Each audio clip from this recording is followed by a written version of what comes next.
how's everyone doing, man? I hope everybody is staying warm out there. And I just wanted to give a little update because it's been about almost 10 months since we saw this thing on the channel. And I just wanted to say that sorry for not showing as to what happened with the truck. Here's an update now. I was driving it home from school one day and it started to overheat really bad. There was no coolant leaks, didn't have any coolant in it. It did have coolant before I left the house and left for work. And it started overheating really bad. I had to stop about 3 or 4 times on the way home, all the way from Irving to Fort Worth, and it just kept doing it. So I dug into it, I looked at it, and I kind of, well, how would you say this? I called it the head gasket. Head gasket was bad. Later on, fast forward about a month or so, we tore down the engine. Those pictures are on my Instagram, Let's Go Automotive, all caps.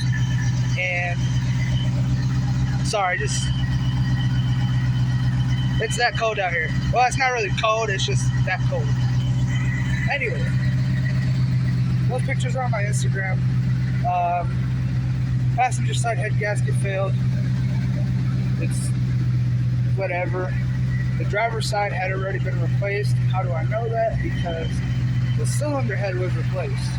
When I took it all apart, the driver's side cylinder head looked pretty new, and the passenger side just looked like I had almost 300,000 miles on it.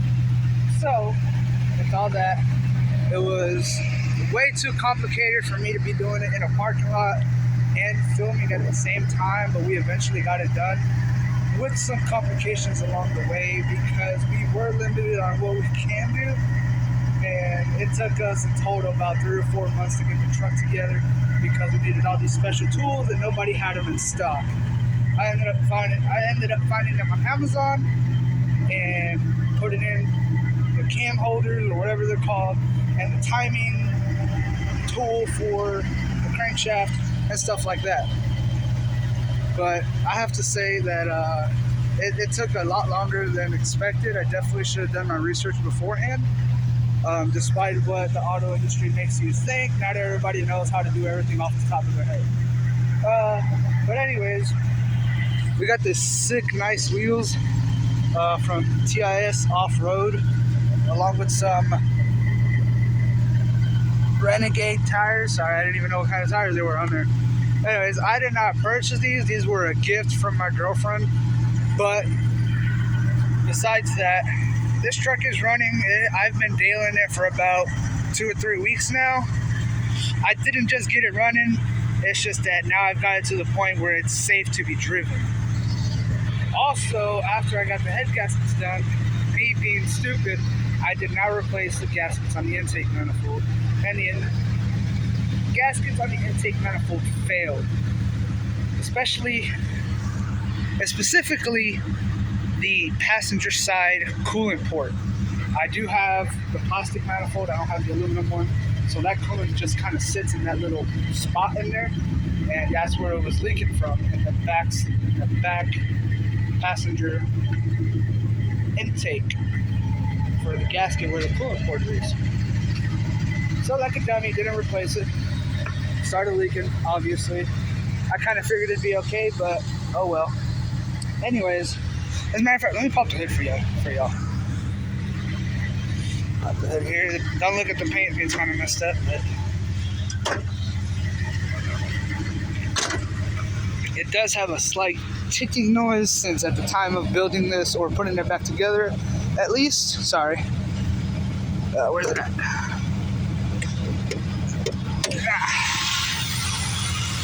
At the time of putting this together, I was on an extremely tight budget at the time of putting this together. But it's okay because at the end of the day, it all worked out and it's running fine now.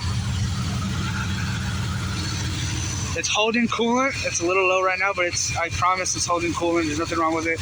I pressure tested it. About a month ago, everything's fine, no leaks. So back there on the intake is where it would leak from. Not like here where everybody claims they do leak from, which I've never had that issue. But after all of that, after 3-4 months of going back and forth trying to get the right parts, and you see, that's how tight of a budget I was on. I couldn't even buy a new intake manifold because when the screw stripped out in here for the fuel rail, I got it held up by 3 zip ties. The same thing in the back. Yes, I know, zip ties at the end of the day, hot, cold, makes them dry rot, everything gets loose, that's fine. I'm paying very close attention to them every single day. At least I pop the hood at least 2 or 3 times a week just to make sure everything is good in order, and to make sure that this ain't disappearing. But anyways, with all of that, this truck is running amazingly. I got a Flowmaster 40 series, I believe, 3-inch pipe. The catalytic converters were stalled, so I got a 3-inch, well, a couple 3-inch pipes going from where the cat was bolted up all the way over here down to this Flowmaster with 2 dumps on it. But yeah, I'm sure I'm leaving some stuff out, but that was the process of this thing, and the process of being on a budget and doing stuff in a parking lot where you have very limited tools, you don't have a lift, you don't have anywhere to you can just put a ladder. I guess, you know, it was in the parking lot, and then you'd have to work kind of in the street. So those are the complications that we went through, or I went through, everybody who helped me went through, just to try to get this thing running. And this is my only vehicle at the moment, but stay tuned, that'll be a different story for another day. You can see she's healthy. Anyways, I want to thank you guys for watching this video. Even if you just skip through it, who cares?